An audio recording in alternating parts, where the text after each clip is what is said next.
Informasi lainnya, Kementerian Kesehatan akan memberi teguran kepada rumah sakit yang menolak merawat pasien warga Baduy. Yes. Lagi dan lagi, pemerintah DKI Jakarta mendapat teguran.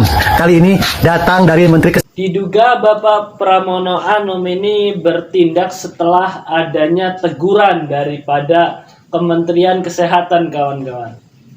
Apakah tindakan Pramono ini harus ditegur dulu gitu sama pihak kesehatan atau pihak Kementerian Kesehatan yang memang ini adalah pusat daripada kesehatan bangsa Indonesia sendiri gitu ya kan. Gimana ini Bapak? Masa sih bertindak tetapi harus ditegur terlebih dahulu gitu. Itu yang berita yang sedang viral yang ada di TikTok ya kawan-kawan. Untuk mengenai ini adalah berita benar ataupun berita hoax gitu. Coba nanti kita tayangkan dalam videonya. Tetapi semestinya seorang gubernur ini harus mempunyai hati nurani yang memang benar bekerja untuk rakyat gitu. Jangan bekerja untuk partai. Ya kan Anda dipilih oleh rakyat gitu ya kan. Harusnya lebih memperhatikan rakyatnya sendiri gitu. Jangan sampai Anda memimpin Jakarta ini menjadikan momok yang menakutkan untuk rakyat gitu. Khawatir rakyat ini tidak diperhatikan, khawatir daripada bisa saja sekarang yang kurang diperhatikan mengenai kesehatan. Bagaimana dengan pendidikannya di sana ya kan? Coba kita simak videonya kali ini kawan-kawan. Kenapa manusia kota yang punya pendidikan ya, ini aku yakin banget ini yang ngebegal juga minimal dia punya pendidikan dasar, gak malu gitu ya ngebegal bocah yang jualan madu dengan tampilan ini pasti orang Jakarta tuh tahu lah kalau yang kayak begini tuh udah pasti orang Baduy. Kalau kita lihat nih dari ikatan kepalanya tuh dia warna putih, berarti dia warga dari Baduy Dalam. Berarti kalau Baduy Dalam ya emang dia nggak punya KTP. Kalau Baduy Dalam itu ya ke kota udah pasti dia nggak boleh naik kendaraan, pasti dia jalan kaki yang butuh waktu tuh berhari-hari buat sampai Jakarta. Sama satu lagi, ini pihak rumah sakit tuh kayak nggak punya hati banget gitu ya. Kayak nyawa orang tuh nggak lebih mahal daripada KTP, nggak lebih penting daripada KTP. Gak bisa pengecualian apa gitu ya. Bahasa tak pernah menolak luka. Mungkin karena bahasanya beda, katanya, maka luka dianggap salah komunikasi. Maka darah jadi urusan linguistik. Tapi mari kita waras sebentar. Anak 16 tahun datang ke rumah sakit dengan luka bacok. Ia berdarah, bukan berdebat. Ia minta tolong, bukan minta tafsir. Kalau sistem kesehatan kita gagal paham luka yang hanya karena logatnya beda, maka yang perlu dirawat bukan cuma pasien, tapi juga nurani institusi. Bahasa tak pernah jadi alasan untuk menolak pertolongan, karena luka itu tak butuh KBBI, karena darah tak kenal dialek. Kalau benar RS tidak menolak, maka pertanyaannya, kenapa anak itu tetap tak tertolong? Kenapa ia harus jalan kaki, luka terbuka, lalu cari tempat lain? Jangan bungkus kelalaian dengan kata salah paham, karena yang salah bukan bahasanya, yang salah adalah sistem yang lebih peduli formulir daripada nyawa. Titik segede jebu. Terima kasih. Gubernur DKI Jakarta Pramono Anung memberikan klarifikasi bahwa tidak benar pihak rumah sakit menolak Repan, seorang warga Baduy yang terluka akibat begal itu karena tidak memiliki KTP. Beliau mengatakan bahwa pihak rumah sakit terkendala karena perbedaan bahasa. Ini klarifikasi macam apa ini? Menurutku ini seperti anak TK lagi belajar bicara. Tidak pantas dikatakan oleh seorang gubernur. Hanya karena perbedaan bahasa sampai sisi kemanusiaan pun diabaikan. Seandainya pun tidak mengerti masalah bahasa orang Baduy, tapi setidaknya pihak rumah sakit bisa melihat wajah, bisa melihat luka yang berdarah-darah. Ini seperti apa? Bapak boleh bicara aturan bahwa pihak rumah sakit dilarang menolak siapapun, tapi faktanya Repan emang ditolak. Memalukan sekali ini menurutku. Tidak pantas dikatakan oleh seorang gubernur. Saya sebagai warga Banten tersinggung dengan kata-kata Bapak yang membedakan bahasa. Ingat itu. Ini mungkin bahasanya tidak ini, sehingga ada hambatan itu. Mungkin bahasanya tidak ini, sehingga terjadi hambatan itu. Nah, tidak ini itu tuh tidak apa, Pak? Tidak dimengerti atau bagaimana?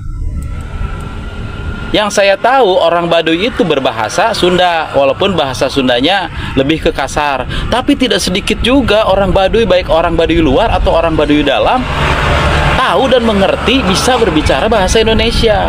Terlebih lagi, saudara saya ini yang dari Baduy, dia datang ke kota, datang ke Jakarta, berjualan madu, otomatis Pak, dia pasti bisa berkomunikasi.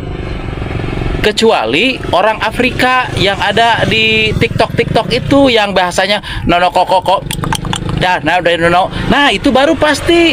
Jangankan buat ke rumah sakit, jualan saja pasti tidak mampu. Karena orang lain bingung, ini orang ngapain, nawarin apa, mau ngasih, mau ngejual, atau mau nanyain ini apa, pasti begitu. Ya, itu sangat logika sederhana Pak. Contoh, saya orang Sunda, keseharian berbicara Sunda. Ketika saya berjualan di ibu kota, di Jakarta, setidaknya saya menggunakan bahasa Indonesia walaupun logatnya Sunda, walaupun campur bahasa Sunda. Misalkan, itu tolong kesinikin. Ya, lagi enak-enak tidur malah di bangunan. Tapi yang jelas orang lain pasti mengerti dan paham maksud saya. Jadi alasan Bapak ini menurut saya tidak masuk akal. Ayolah Pak, tidak usah membela rumah sakit yang salah. Ya, contoh tuh Gubernur Aing, Kang Deddy Mulyadi, ketika ada pelayanan rumah sakit yang memang tidak memperdulikan pasiennya, mengacuhkan pasiennya, tidak diterima pasiennya, bagaimana marahnya Gubernur Jawa Barat terhadap pihak rumah sakit tersebut, bahkan dipanggil direkturnya. Ya, jadi sekali lagi Pak, statement Bapak, alasan Bapak membela pihak rumah sakit menurut saya tidak masuk akal, apalagi alasannya bahasa. Nih saya kasih gambar nih Pak nih. Nih saya kasih gambar. Orang Baduy ini kan namanya Revan. Ini bisa ngobrol dengan si Akang yang kasep yang ganteng ini, si Akang yang menolong Kang Revan ini, dia bisa ngobrol, bisa berkomunikasi, bisa bahasa Indonesia. Ya, sekali lagi Pak, tidak mungkin saudara saya yang dari Baduy, si Kang Revan, jualan ke Jakarta, tetapi dia tidak menggunakan bahasa yang tidak dimengerti oleh orang lain. Tidak mungkin. Pasti dimengerti. Betul tidak? Yang saya pikirkan, pasti saudara Revan ini ketika datang ke rumah sakit, pertama datang ke satpam, Pak, bisa minta tolong, ini saya dibegal, dibacok, ini luka. Walaupun agak sedikit campuran bahasa Sunda, tapi setidaknya pasti si satpam atau si perawat, IGD dan sebagainya pasti paham apa yang diinginkan oleh saudara Revan. Ya, sampai terdengar berita viral tidak diterima gara-gara KTP, apalagi ini lebih tidak masuk akal. Pak, KTP lebih penting daripada keselamatan orang lain, nyawa orang lain. Kan ini rumah sakit Pak, ya, bukan panti asuhan. Rumah sakit mah wajib menolong siapa saja, mau dia punya KTP, mau dia tidak punya duit. Ketika memang kritis harus ditolong, tolong dulu. Masalah duit, masalah KTP, engke we paneri belakangan, tolong dulu saja. Kan begitu harusnya konsepnya Pak, dunia kesehatan itu. Ya, terus terang saya kecewa Pak kepada Bapak, walaupun Bapak bukan gubernur saya, tapi saya kecewa melihat pemimpin seperti ini gitu. Coba saya ingin tanya ke netizen, ini alasan Bapak Pram ini membela rumah sakit masuk akal tidak? Terlebih lagi katanya alasannya karena bahasanya. Nah, bahasanya karena bagaimana ini Revan ini sampai-sampai rumah sakit menolak, tidak mau melayani, sampai-sampai Revan harus pergi mencari kenalannya. Ya, ditolong sama orang lain, berjalan jauh. Masuk akal tidak ini alasannya? Ya. Jadi kesimpulannya, alasan Mas Pram tidak masuk akal, alasannya itu bahasa. Yang kedua, rumah sakit ketika menolak refund dengan alasan KTP itu sangat-sangat lebih dari tidak masuk akal, sangat membagongkan. Membagongkan. Kalau ini terjadi di Jawa Barat, saya yakin Oke. Yes. Kali ini Pramono Anung berulah lagi. Kenapa Kemang Raya kemarin terjadi banjir yang begitu? Memang ada patahan, ada tanggul yang dimiliki oleh Kemang Village yang retak dan juga bocor dan kemudian menyebabkan air Kali Krukut itu meluap. Ingat Pak, janji Bapak itu adalah banjir disurutkan, macet diuraikan. Buktinya mana? Nol besar Pak. Banjir Jakarta disurutin, kemacetan jalan diurain. Ingat Pak, janji-janji Bapak ketika kampanye, Bapak akan menguraikan kemacetan dan menyurutkan banjir. Buktinya mana Pak? Nol besar. Ingat Pak, uang yang ada di itu bukan disimpan di bank atau diendapkan di bank. Hampir 14 triliun rupiah. Kalau bunganya itu per bulan kurang lebih 500 miliar. Ini sungguh sangat memalukan Pak. Dengan dana APBD yang sangat besar, juga pendapatan yang sangat luar biasa fantastis, tetapi Bapak tidak bisa menyelesaikan banjir yang ada serta menyelesaikan kemacetan. Aduh, parah nih memang. Jadi gimana menurut kalian? Apakah pejabat yang seperti ini wajib dipertahankan atau dipecat saja? Jakarta masih saya anggap belum terlalu serius menangani sampahnya. Karena terbukti sampai hari ini masih sejumlah 8.000 ton per day lari ke Badan Kebang. Guys, memalukan. Menteri Lingkungan Hidup memarahi Pemprov Jakarta. Dia mengatakan bahwa Pemprov Jakarta selama ini belum serius menangani sampah. Pertanyaannya, ke manakah Pramono Anung? Jakarta dengan APBD yang sungguh sangat besar, dengan alokasi untuk menangani masalah sampah ini hampir mencapai 2,7 triliun, bahkan lebih mungkin ya. Tetapi tidak bisa menangani sampah secara baik. Dan ini langsung disentil oleh Menteri. Wow, sungguh sangat memalukan. Dan ini juga tamparan untuk Pramono Anung yang benar-benar tidak becus bekerja. Dengan anggaran yang sungguh sangat fantastis dan sangat juga, harusnya Jakarta sudah memiliki sistem pembuangan sampah dengan sangat modern dan tidak dibuang ke Bantar Gebang lagi, yang tentunya Bantar Gebang itu merupakan milik Jawa Barat. Sangat memalukan memang ya. Jakarta yang digadang-gadang sebagai kota terbaik di dunia, tetapi masalah sampah sendiri tidak bisa menanganinya. Pramono Anung ngumpet di ketiak Mbak Mega. Beberapa daerah termasuk di Pondok Indah memang ada pohon-pohon yang memang perlu kita buatkan trigger penyangganya. Guys, Pramono Anung kebingungan. Bukti bahwa dia itu tidak becus bekerja. Dia mengatakan bahwa pohon-pohon di Jakarta itu harus ada triggernya, harus ada penyangganya. Di musim hujan ini banyak sekali pohon-pohon yang tumbang.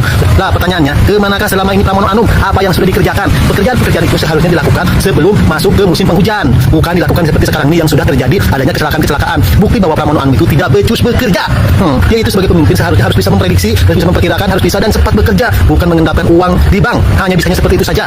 Seharusnya pekerjaan-pekerjaan seperti pemeliharaan jalan, pemeliharaan pohon, pemeliharaan sungai itu dilakukan jauh-jauh sebelum masuk musim penghujan. Nah, ini ketika sudah musim penghujan, ketika sudah terjadi bencana banjir, ketika sudah terjadi bencana macet, dan ketika sudah terjadi pohon tumbang, ini baru akan. Pertanyaannya, baru akan. Kemanakah selama ini Pramono Anung? Apakah Pramono ngumpet di ketiak Mbak Mega? Dari informasi lainnya, Kementerian Kesehatan akan memberi teguran kepada rumah sakit yang menolak merawat pasien warga Baduy. Guys. Lagi dan lagi, pemerintah DKI Jakarta mendapat teguran. Kali ini datang dari Menteri Kesehatan. Sungguh sangat memalukan. Jadi ceritanya, ada warga Baduy yang diserang oleh begal di Jakarta. Dan ketika masuk rumah sakit tersebut menolak untuk menyembuhkannya. Ini sudah sangat viral sekali. Pertanyaannya, ke manakah Pramono Anung? Memang benar bahwa Jakarta itu sudah darurat hati nurani. Ini mencerminkan bahwa pemimpinnya pun tidak memiliki hati nurani. Ini bukti bahwa kepemimpinan Pramono Anung bisa menular kepada warga masyarakat sekitarnya dan juga ke dinas-dinas kesehatan yang lainnya. Beda dengan kepemimpinan Deddy Mulyadi, bahwa setiap rumah sakit di Jawa Barat harus melayani, baik ada yang memiliki BPJS ataupun tidak. Yang penting dilayani dulu. Nanti untuk pembayarannya urusan belakangan. Nah, ini seharusnya pemimpin itu seperti itu, bukan seperti Pramono Anung. Tidak benar ada penolakan dari rumah sakit. Saya secara khusus sudah memanggil. Urusan ngeles, dia itu memang jagonya. Dan ini juga dia mengaku bahwa karena salah komunikasi. Parah. Guys, tingkat popularitas KDM jauh melebihi Anies Baswedan. Jika dibandingkan bagaikan langit dan upil. KDM bagaikan langit, sedangkan Anies bagaikan upilnya. Itu angkanya itu dia sudah menyalip nama-nama besar. Dia meninggalkan jauh AHY, juga Gibran Raka Buming Raka, menyalip Anies Baswedan dan mendekati Prabowo. Prabowo itu kira-kira misalnya di angka 35%, ya KDM ini sudah 29,5%, sudah 30%. Lalu Anies Baswedan 14%. Jadi tidak heran ketika masyarakat di luar Jawa Barat sangat mengagumi dan mengidolakan KDM. Salah satunya adalah Kiai Imin. Dia begitu mengidolakan KDM. Kang Deddy, suara Jawa Timur, kalau seandainya umpama misalnya, yaitu iyalah merdeka. Pasti mayoritas untuk Jawa Timur tuh penentu kemenangan pimpinan RI, ya toh. Jadi tidak heran ketika KDM berkunjung ke suatu tempat, banyak sekali para warga dan para masyarakat yang ingin berjabat tangan atau hanya sekedar menyapa. Jauh dibandingkan dengan Pramono Anung. Jika dia berkunjung, maka para masyarakat pun acuh dan cuek-cuek saja. Ibarat kata mengatakan bahwa KDM itu seperti batu permata. Semakin digosok, semakin mengkinclong. Makin pada budget mencari-cari kesalahannya, maka KDM makin melejit. Mikir. Guys, kenapa KDM selalu diserang oleh para pendukung Anies? Jawabannya hanya satu. Ya, mereka itu ketakutan. ketakutan bahwa tingkat popularitas Anies itu tersaingi oleh KDM. Padahal survei membuktikan bahwa tingkat popularitas kalian itu jauh lebih tinggi dibandingkan dengan Anies Baswedan. Ibarat kata, Anies itu adalah mantan. Lewat mereka, para pendukung Anies Baswedan akan selalu mengidentifikasikan Anies Baswedan itu sebagai seorang yang pintar dan terpelajar. Sedangkan KDM itu akan disebut oleh para mereka itu sebagai gubernur abrek atau gubernur konten. Kalau masalah ini, saya memang sangat setuju dan harus jujur untuk mengakuinya bahwa Anies itu adalah orang yang sangat pintar dan terpelajar. Saya sangat setuju bahwa Anies itu adalah orang yang sangat pintar ngibulnya. Anies itu adalah sosok yang sangat terpelajar. Maka tidak heran jika Anies itu selalu melakukan kesalahan-kesalahan.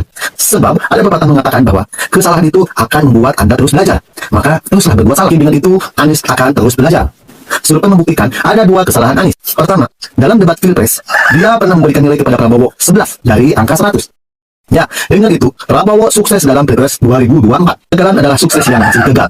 Mungkin ini sangat cocok buat beliau. Maka 2029 saya yakin Anda akan mencalonkannya lagi. Tuhan menciptakan 1 mulut dan 2 mata. Itu artinya Tuhan ingin Anda melihat 2 kali kekalahan, 2024 dan 2029. Mikir. Yes. Kali ini Pramono Anung berulah lagi. Kenapa Kemang Raya kemarin terjadi banjir yang begitu?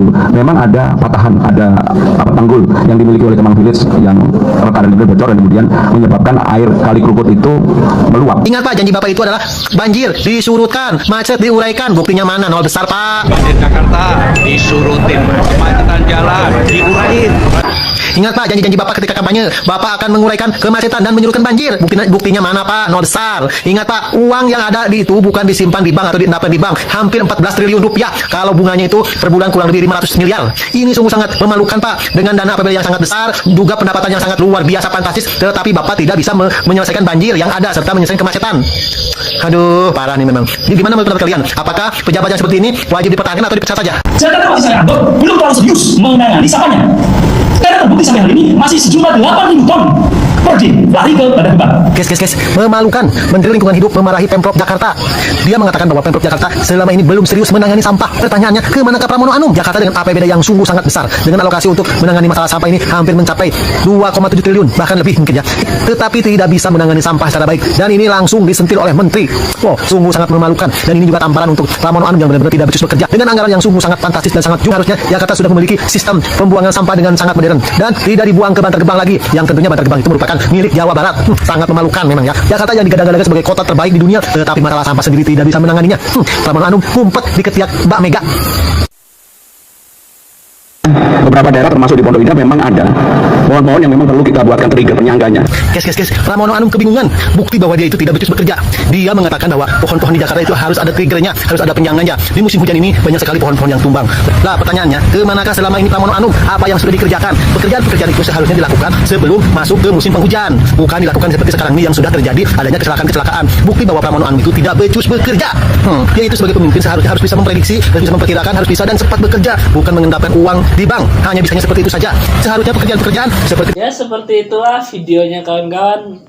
Mau bagaimanapun, perbedaan bahasa atau keterbatasan bahasa adalah bukan klarifikasi yang yang menjadikan sebuah alasan seorang ini tidak ditindakkan gitu.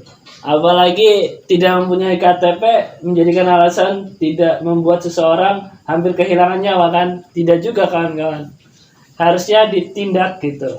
Dan juga ketika Bapak Pramono ini memberikan klarifikasi, harusnya jangan sampai blunder lah gitu, membuat ya geram gitu, geram kepada siapa gitu, geram kepada rakyat lah, siapa lagi gitu ya kan. Apalagi ini yang menjadi korban adalah warga Baduy gitu ya kan, warga Banten lah gitu ya kan, sampai dengan Gubernur Banten juga menjenguk gitu keadaan daripada Repan ini bagaimana.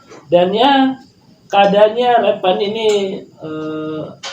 terjadi luka gitu ya kan di tangannya, dan juga madu yang dia jual ini dibawa juga gitu oleh pembegal gitu, uang juga dirampas, habis lah gitu.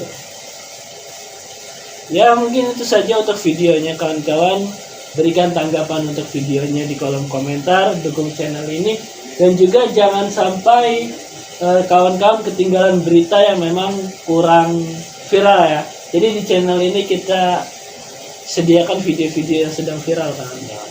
Saya pamit undur diri, mohon maaf dan terima kasih.